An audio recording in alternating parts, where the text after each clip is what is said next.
Voice of Influencers. Did you ever thought about recording your vlogs in English to gain a bigger audience? Yes, I have thought about. I actually have filmed videos in English because I moved to England for just over a year because my boyfriend is from there, and at the time, like, loads of my Dutch followers were saying, "Why don't you start doing videos in English?" Which I found strange because, you know, they can understand my Dutch videos. But then I had always thought about doing it, like maybe giving it a go. So it seemed like the perfect time then to try it. You know, I started a new channel and started doing extra videos on that. So I left my old channel exactly as it was. I was still uploading my Dutch videos on there, you know, nothing changed. But I just added this new channel to the side and, you know, just did it as an experiment. And I literally called it that. I just said, well, this is just an experiment to see, like, if I like doing English videos, you know, if other people like them.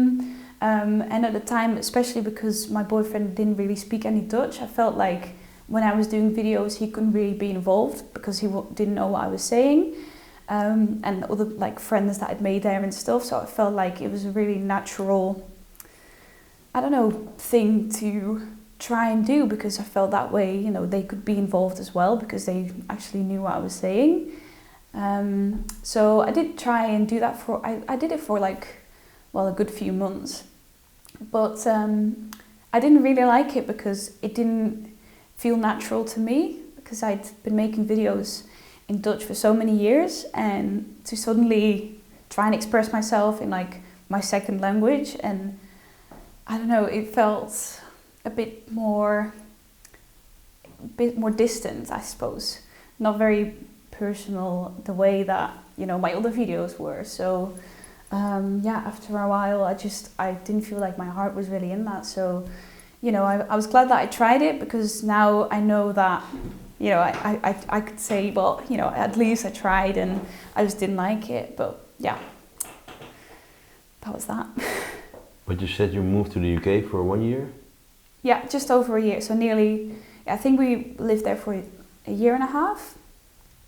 Because, like I said, my boyfriend was from Manchester, and at the time I was just finishing uni, and I just felt like, you know, doing something new, like having a new adventure. So I said, well, by then we were together for like nearly 2 years, and we were doing long distance, so constantly flying back and forth.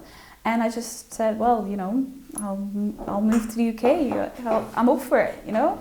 So yeah, and then we lived there together for, yeah, I think just over a year and a half. And then he was really keen to move to Amsterdam because he really liked it here. So then we came back together. So now you live together in Amsterdam? Yeah. And is he also active on social media? No, my boyfriend's not active on social media at all. He's got an Instagram, but he doesn't really use it. And that's, I think, I mean, he's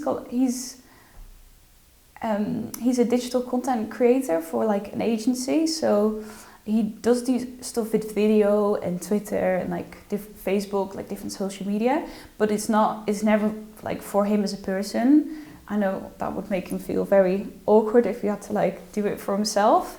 So he does do it for other companies and, like, other brands, but not for himself as, yeah, just personal.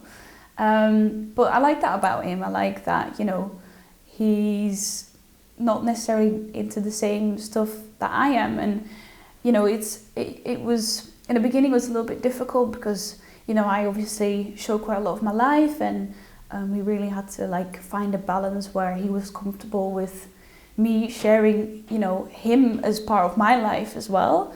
But I think now, you know, we found a good way of both being happy in that he's still sometimes in, like, some of my videos or on my Instagram, but to a degree that he feels comfortable with it. So, yeah. Follow the Moti on Instagram, Facebook, and Snapchat.